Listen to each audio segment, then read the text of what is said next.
हिकिड़ो दोस्त पंहिंजे दोस्त जे अस्पताल तबियत पुछण वियो, जेको कुझु ॾींहंनि खां उते दाख़िल हो।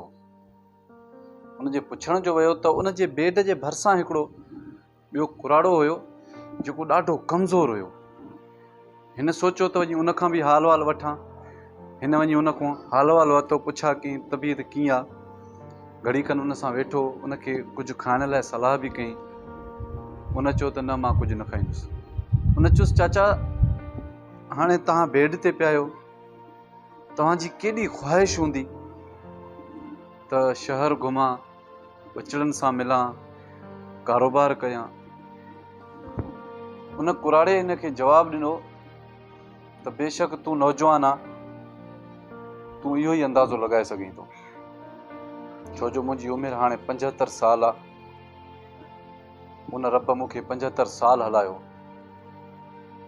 पर वॾी गफ़लत में मुंहिंजी ज़िंदगी हली वई।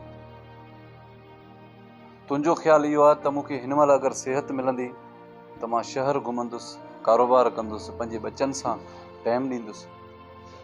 पर उहो अलाह गवाह आहे, मुंहिंजे नियतनि खे ॼाणे थो। पर जे अगरि हाणे मूंखे सिहत मिली त मां पंहिंजे रब जे अॻियां सजदनि खां सर कॾहिं न खणंदुसि, छो जो मूंखे हाणे ख़बर पइजी वई त मां 75 साल ज़िंदगी जा ग़ाफ़िल थी गुज़ारिया, कुझु बि मूंखे हासिलु न थियो। मूंखे न हाणे कंहिं बचनि जी परवाह आहे, न कंहिं कारोबार जी परवाह आहे, न शहर घुमण जो शौक़ु आहे।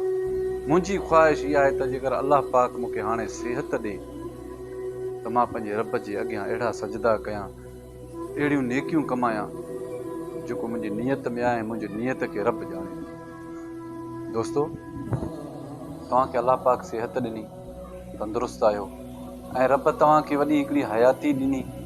अलाह तव्हांखे हयाती ॾींदो, बच्चा ॾिना, कारोबार ॾिनो। रब जे नेमतुनि खां गाफ़िल न थियो, तो अलाह ॾे लाड़ो कयो। टाइम गुज़रंदे देरि कोन्हे, ख़बर कोन पवंदी त कॾहिं सिहत साथ छॾे। इन जे करे हिन चाचे जेको 75 साल उमिरि गुज़ारी, उनजी इन ॻाल्हि खे नसीहत करे वठो ऐं अमल कयो त असांखे अॻिते कहिड़ो मोह खणी वञिणो आहे। परेशानियूं खणी वञणियूं आहिनि, नेमत नेकियूं खणी वञणियूं आहिनि, इहो तव्हां ते फ़ैसिलो आहे त तव्हां सिहत हूंदे छा था कयो। हाणे सभु कुझु जे फ़ानी आहे, दुनिया जा जेके बि कारोबार, शहर, बाज़ार, औलाद, सभु फ़ानी आहिनि। हर को पंहिंजो जवाबु पाण ॾींदो। ईअं न थिए जो ॾाढी देरि थी वञे। देरि थियण खां अॻु में, ऊंदहि थियण खां अॻु में पंहिंजे लाइ रोशनी ठाहियो। मुंहिंजे हिन वीडियो खे ज़रूरु शेयर कजो। थी सघे थो मुंहिंजी हीअ सम्झाणी कंहिंजे दिलि में लही वञे ऐं उहो पंहिंजो रस्तो सुधारे। अस्सलाम वालेकुम।